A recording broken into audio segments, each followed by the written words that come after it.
los cibernautas en este momento que se están conectando y de manera especial hoy vamos a tratar un tema desde un minuto, por supuesto, un tema bien interesante y es la ética en la nube. Y uno pudiera decir, ¿es que la ética está en la nube o está en las nubes? Y por supuesto, es un desafío hoy para la educación. Primero que quisiera ver es que el ser humano no es un ser estático. El ser humano a lo largo de la historia, primero el ser humano es dinámico y a lo largo de la historia ha tenido momentos cruciales que han marcado su historia y que en una u otra manera lo empujan a otros momentos y a otros retos. Pensar desde el momento en que el ser humano fue tomando conciencia de ser humano implicó grandes esfuerzos y por supuesto grandes retos para el mismo ser humano.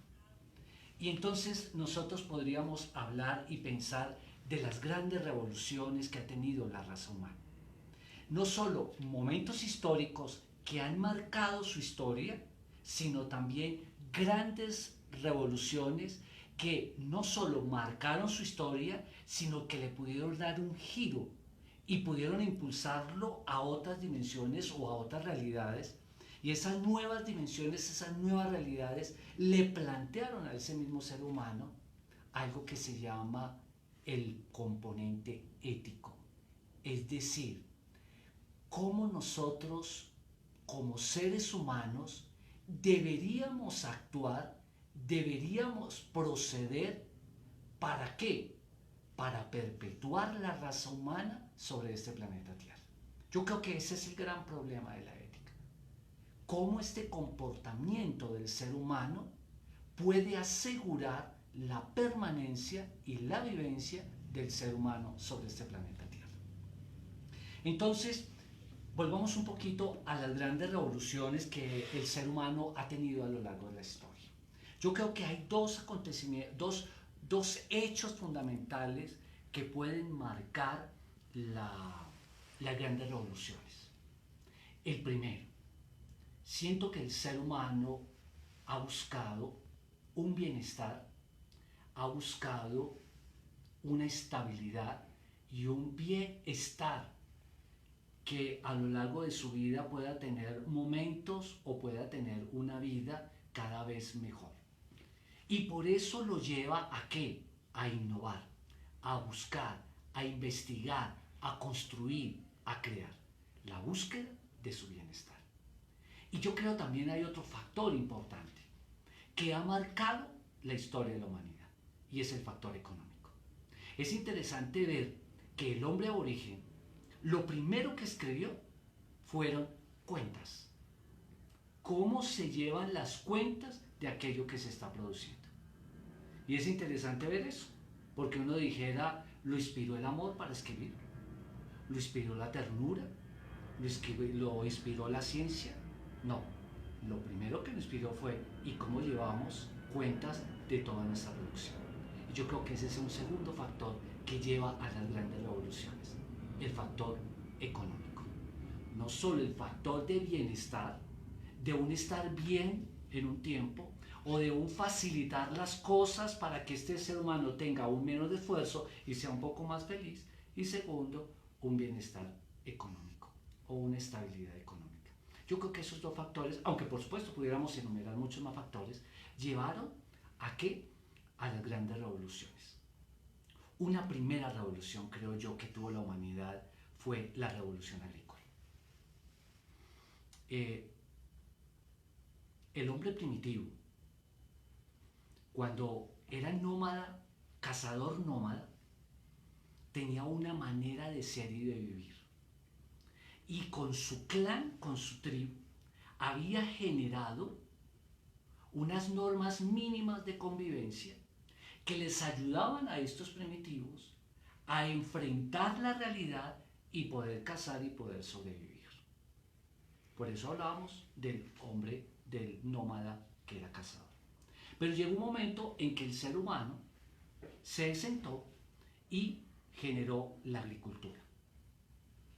Y entonces el ser humano pasó de ser nómada a ser sedentario.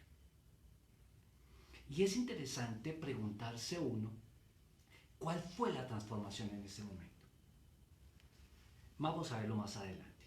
Entonces se generó la agricultura y se generó entonces las pequeñas comunidades y las pequeñas veredas y los pequeños pueblos. Y por supuesto de la agricultura, del manejo de la agricultura, pasamos a generar las grandes ciudades o las ciudades en ese momento grandes, por supuesto. ¿Quién domesticó a quién? Uno se pudiera preguntar. El ser humano cogió la semilla, labró la tierra, cultivó la semilla y comenzó a crear graneros y comenzó a crear almacenes y comenzó a vender el producto. Entre más el ser humano crecía, la raza humana crecía, pues más necesitaba sembrar. Y entonces uno dice, ¿el ser humano dominó la tierra, la semilla, o la semilla hizo que el ser humano fuera domesticado y lo hizo que fuera sedentario y lo hizo, por supuesto, que se colocara en las casas y creara ciudades? ¿Eso qué significó para la raza humana? Significó crear nuevas normas de convivencia, porque los que todavía eran nómadas, en una u otra manera invadían. ¿Y cómo se defendían?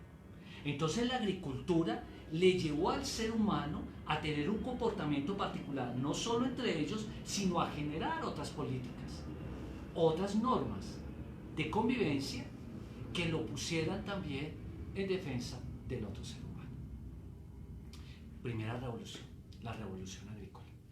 Yo creo que también uno pudiera hoy pensar en otra revolución, la segunda revolución, y fue la revolución industrial. Bueno, pero hay otros factores, mucho más. Por supuesto, cuando el ser humano descubrió la comunicación, cuando el ser humano se comunicó con el otro ser humano. Esa capacidad de comunicarse del lenguaje lo llevó ¿a qué? A transmitir no solo sus mitos, sino también las normas, sino también maneras de comportarse y maneras de ser, que en una u otra manera estaban transmitiendo la cultura. Las grandes leyendas comenzaron a generarse. Bueno, fueron muchos factores, estoy saltando, pero lo importante es que comencemos a descubrir que las realidades llevan a los seres humanos a tener unas nuevas normas o unos nuevos comportamientos. La revolución industrial. Bien interesante esta revolución industrial. Comienza en Inglaterra, a mitad del siglo XVIII, 1750, después de la segunda mitad, y se extiende hacia el siglo XIX, mitad del siglo XIX, 1840, la revolución industrial. Y esta revolución está muy seguida de la revolución agrícola en Inglaterra. Y está muy enraizada, se articula profundamente con la creación de la máquina de vapor. Eso va a generar también ¿qué? La creación del ferrocarril, que se moverá a través del carbón. Pero eso también implicará construir rieles de hierro que no resistieron. Y entonces se pasó al riel de acero. ¿Y eso qué implicó? Eso implicó que se generara nueva competencia en la producción de carbón y que el ser humano generara nuevas industrias. Es interesante ver que la primera línea del tren, del ferrocarril en Inglaterra, fue desde Manchester, bueno, y les dejo la siguiente ciudad para que piensen, Liverpool, bueno, se los digo de una vez, Liverpool, desde Manchester hasta Liverpool, la primera línea del ferrocarril. La primera revolución industrial, uno pudiera señalar, primera revolución. Pero esto no fue que se produjo la revolución e inmediatamente se produjeron sus efectos o se produjeron los cambios en la raza humana. No. Sino que tuvo un tiempo prudencial en que se fue generando la revolución y un eco que se dio en el tiempo. Y esto es importante señalarlo, porque cuando lleguemos a la revolución tecnológica, que es el tema que hoy nos trata, vamos a ver que el cambio fue muy diferente a la revolución industrial. Cuando se dio la revolución industrial, los cambios fueron progresivos en el tiempo. Y se pudo señalar más o menos que hacia los 30 años después de que comienzan a generarse los grandes inventos, es que comienza a producirse la transformación social, económica y política y cultural de los seres humanos. Porque una cosa era estar incomunicado por problemas de movilidad, y otra cosa es comenzar a tener una comunicación con los demás pueblos muy lejanos. ¿Qué produjo el ferrocarril, por ejemplo, en los Estados Unidos? ¿Qué produjo la construcción de las vías férreas en los Estados Unidos y comenzar a conectar las diferentes ciudades? Esto produjo una transformación social, un cambio y un intercambio de cultura. Y cuando se intercambian las culturas, comienzan a generarse conflictos. ¿Y qué es lo que deberíamos hacer o cómo deberíamos obrar? ¿Cómo deberíamos? ¿Qué es lo bueno y qué es lo malo? Y le pusimos una connotación, lo bueno y lo malo. ¿De qué? De ciertos comportamientos. Entonces tenemos la segunda revolución, la revolución industrial. Por supuesto hay otras grandes revoluciones, pero quisiera ir señalando esas. La revolución agrícola, la revolución industrial, la primera revolución industrial. Una tercera revolución, la revolución, uno pudiera decir, de la tecnología. La segunda revolución, la revolución de la tecnología. ¿Cuándo yo puedo citar esta revolución de la tecnología? Mire, estamos hablando más o menos entre el año 1965 y el año 2000, la revolución de la tecnología. Y usted dirá, ¿qué pasó entre la primera revolución industrial y la segunda revolución industrial, que es la revolución de la tecnología? Mire, hubo muchos momentos cruciales en la historia de la raza humana. A finales del siglo XIX y principios del siglo XX, comienza una primera revolución tecnológica. Hagamos un paréntesis aquí. La bombilla, la televisión, la radio, lo que fue la radio para la cultura humana. Entonces ahí tenemos una primera revolución tecnológica. Entre la gran revolución industrial y la segunda gran revolución industrial, que es la tecnológica, encontramos esta pequeña, pudiéramos decir, pero no necesariamente de menos valor o de menos importancia, que es esta primera revolución tecnológica. Pues yo digo, no solo el uso de la electricidad y que el hombre comenzara a manejar la electricidad, sino que pudiera construir una bombilla eléctrica y que pudiera poner bombillas eléctricas en la casa. Eso no cambiaba el comportamiento del ser humano.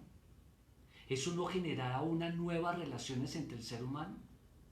Por supuesto, la radio, lo que fue la radio, y cómo la familia en torno a la radio, y qué era lo que se transmitía a través de la radio.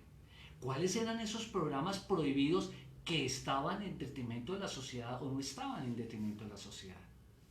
La televisión.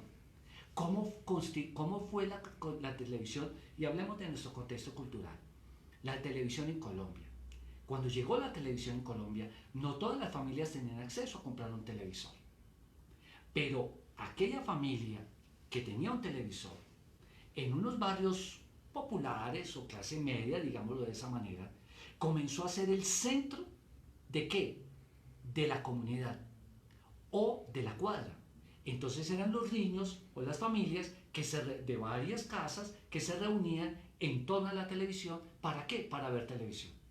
Y se generaron nuevos diálogos y se generaron nuevas comunicaciones. Esa es una gran revolución. Pero la gran revolución es en este momento lo que estamos viviendo, la revolución tecnológica. Esta revolución tecnológica tiene un componente muy interesante y es la Internet. Y el ser humano pudo inventar, entre comillas, la Internet. Eso llevó a que la tecnología se reorientara y comenzáramos a utilizar celulares y comenzáramos a utilizar los computadores de otra manera. Ya no era solo un computador que me permitía a mí construir documentos, sino ya era empleado para otra cosa. Pero esta revolución, digámoslo así, tecnológica, que era como una segunda revolución industrial, también tuvo grandes avances científicos, otros avances científicos. Y entonces comenzó el ser humano, no solo la tecnología, a permitirle una comunicación, sino también comenzó la tecnología en avances médicos. Y entonces descubrió el genoma humano. Y entonces descubrimos el manejo de las células madres. Tantas cosas que ustedes y yo podemos estar. ¿Qué diferencia hay entre esta revolución tecnológica y la primera revolución industrial? En que los cambios en la primera revolución industrial se demoraron. Los cambios en la raza humana, en las comunidades. Pero ahora, en este momento, esta revolución industrial o esta revolución tecnológica generó los cambios no de 3 y 4 décadas adelante, sino fue inmediato. Porque una cosa era mandar una carta a principios del siglo XX, estoy hablando del año 1900, una carta desde Europa hasta Estados Unidos, donde se podía fácilmente demorar 2 meses, y la respuesta otros 2 meses, estamos hablando de 4 meses. A hoy, que yo puedo colocar un correo y en unos segundos está en Japón, al otro lado del planeta. Entonces, los cambios sociales, culturales y económicos hoy, no puedo esperarlos a 3 décadas. Los cambios se están dando ya. Y entonces aquí viene otro planteamiento. Aquí más bien uno puede descubrir como algunos otros factores. Un primer factor. El hombre nómada cazador había creado unas redes sociales. Y esas redes sociales tenían unas normas, digámoslo así, de convivencia que el ser humano había creado para poderse defender y poder cazar y poder sobrevivir. Ojo que estamos hablando de la supervivencia del ser humano. La primera revolución industrial también generó toda una transformación social, cultural, económica. ¿Y generaron qué? Nuevas redes.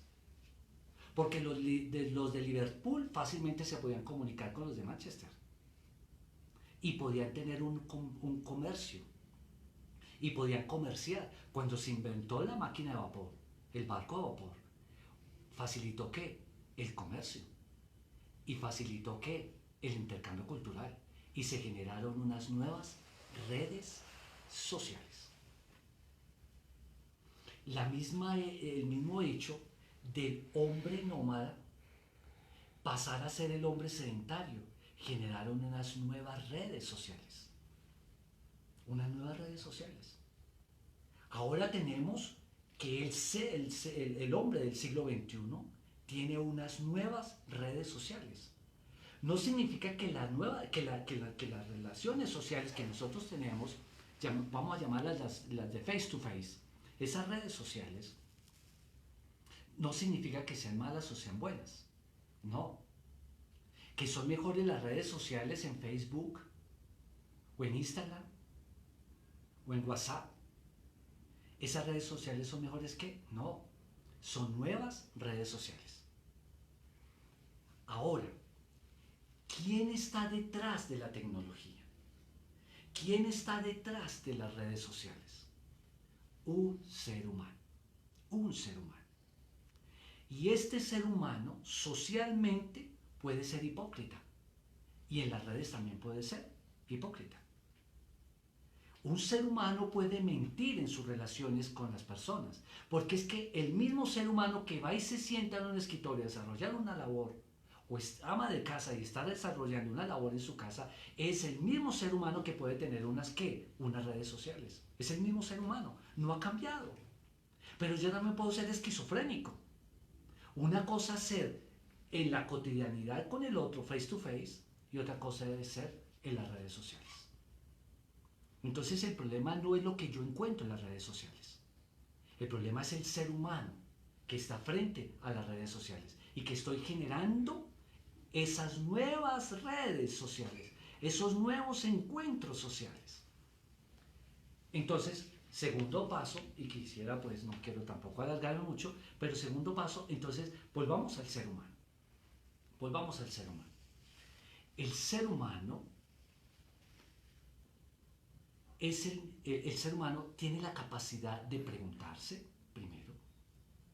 Está, como les decía al inicio, en un continuo cambio, en una continua transformación. Es dinámico, no es estático. Este ser humano que tiene inquietudes, que tiene una capacidad de dar y de recibir afecto. Un ser humano que en este momento y a lo largo de la historia ha ido teniendo unas connotaciones particulares. Yo quiero detenerme en el ser humano del siglo XXI. Este ser humano, socialmente, y hablo a nivel general, es un ser humano que se ha ido centrando cada vez más en el individuo. Es una sociedad que se ha ido centrando cada vez más en el individuo. Y al centrarse cada vez más en el individuo, diera la impresión que ha generado toda una cultura del individualismo. Y esto es muy complicado, esta cultura del individualismo. ¿Y por qué es compleja la cultura del individualismo? Porque afecta la convivencia con el otro. Y al afectar la convivencia con el otro, inmediatamente ustedes y yo deberíamos preguntarnos, ¿y la ética? Aquello que busca, ¿cuál será el comportamiento? Aquel escenario filosófico que piensa, ¿cuál será el comportamiento del ser humano? Para que este ser humano perdure en la historia. Yo no estoy hablando del ser único, un solo ser humano.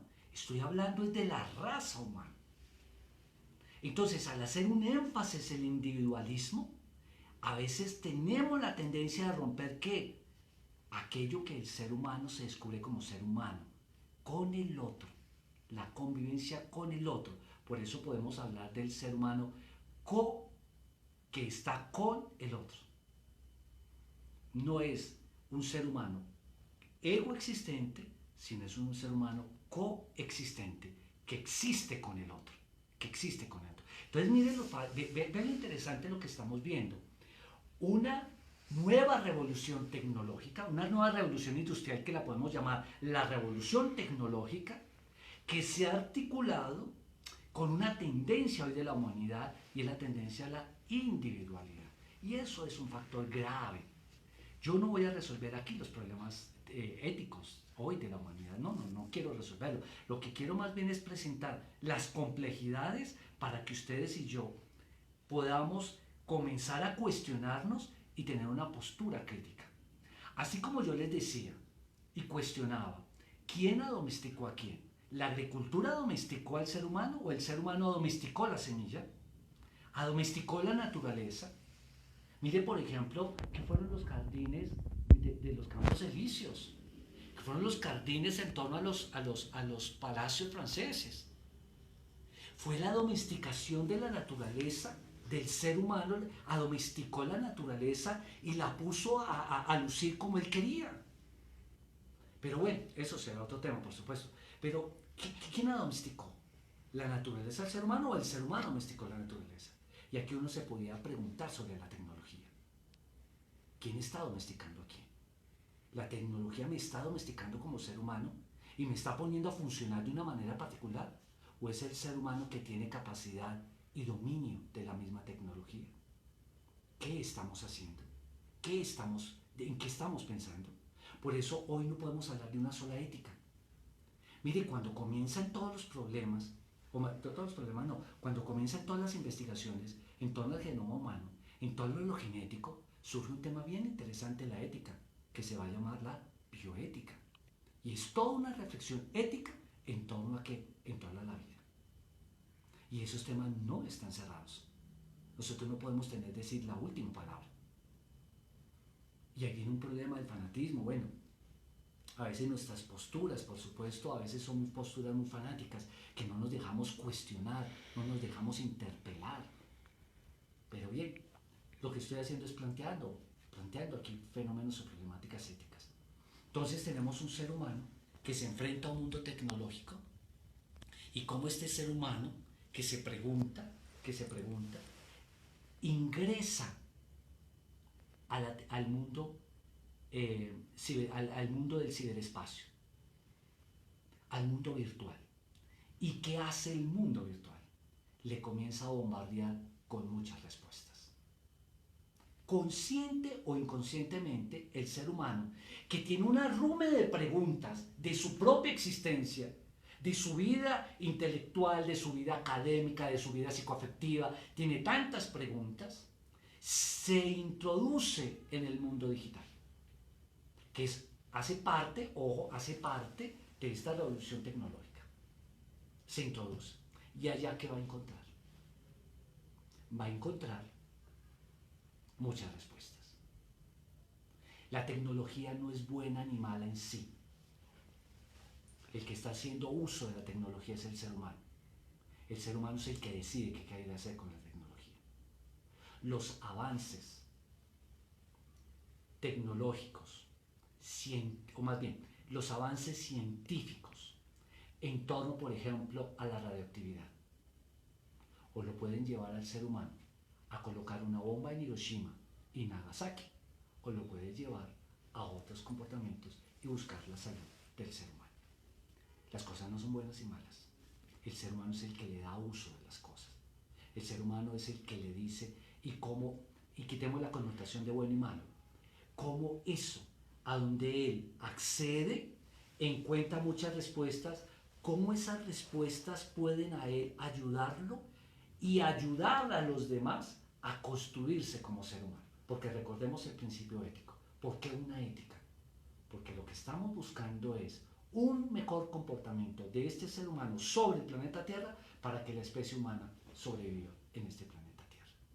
Los avances tecnológicos pueden llevar, por ejemplo, a la destrucción de la naturaleza. Claro, miren lo que está pasando hoy con el planeta Tierra. Entonces ese es nuestro comportamiento. Esa es la capacidad de cuestionarse. Por eso yo les decía que hay dos factores bien importantes que inciden en las grandes revoluciones. El factor de bienestar y el factor económico. Y el problema hoy se articula en el siglo XXI con un bienestar del ser humano muy hedonista y con un factor económico de un capitalismo arrasador que destruye. Y un capitalismo arrasador bajo cualquier cortina, una cortina de izquierda o una cortina de derecha, no interesa el planteamiento. No interesa el planteamiento.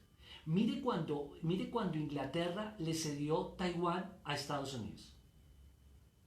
A China, perdón. Le cedió a Taiwán a China. ¿Qué dijo China? Un régimen con dos sistemas económicos. ¿Dónde quedan los planteamientos de Mao Zedong? Yo creo que Mao Zedong se debe estar revolcando en la tumba. Porque no hay cosa más capitalista que en este momento lo que nosotros estamos viviendo en el mundo con China y Taiwán. No hay cosa más. ¿Cuál es el pulpo económico en este momento en Asia? Pensemos. Pero bien, entonces es un ser humano que tiene preguntas y este ser humano se introduce en el mundo de la digitalidad y va a encontrar muchas respuestas. El problema no es satanizar la tecnología. El problema no es satanizar las nuevas redes sociales que se están creando. Y se irán creando, por supuesto. El problema es cuestionar al ser humano que está haciendo uso de ellas, cómo él está haciendo uso de esas redes. ¿Cuál es el comportamiento de este ser humano que están generando el uso de estas redes? ¿Qué es lo que yo estoy buscando? ¿Qué es lo que yo estoy queriendo? ¿Qué es lo que yo estoy deseando socialmente? Bueno, pues pensemos, yo creo que hay retos grandes hoy con respecto a la humanidad y el uso de la humanidad. Ahora, yo sí creo que nosotros, cómo deberíamos hoy obrar, cómo deberíamos hoy actuar, no es prohibir. Yo creo que el problema no es prohibir, porque las cosas están. Las cosas están. Y yo no puedo ir en contra de los avances tecnológicos de la raza humana. Yo sí creo que el ser humano hoy necesitamos seres humanos mucho más críticos, pero una crítica razonable, entendible, ¿cierto? No una crítica fanática, donde las comprensiones, donde la razón no tiene sentido, sino unos principios que yo considero absurdos y que deberían construir cada vez más esos lazos de convivencia y de construcción del ser humano. Ninguna red puede reemplazar a ninguna otra red. Son nuevas redes, nuevas redes. No significa que esta red sea mejor que esta. Son nuevas redes. Y por ser diferentes, esta no es buena que esta. Son nuevas redes. Y en esas nuevas redes es el mismo ser humano. ¿Quién soy yo? Por eso yo quisiera dejarles estas preguntas. ¿Y quién eres tú? ¿Qué buscas? ¿Qué deseas? ¿Y a dónde estás entrando para que alguien te las responda? Porque yo puedo tener preguntas, inquietudes teóricas. O yo puedo ir a la red, o yo puedo ir al vecino con la misma pregunta, porque es mi red. Yo puedo tener una inquietud, por ejemplo, una inquietud sobre el sentido de la vida.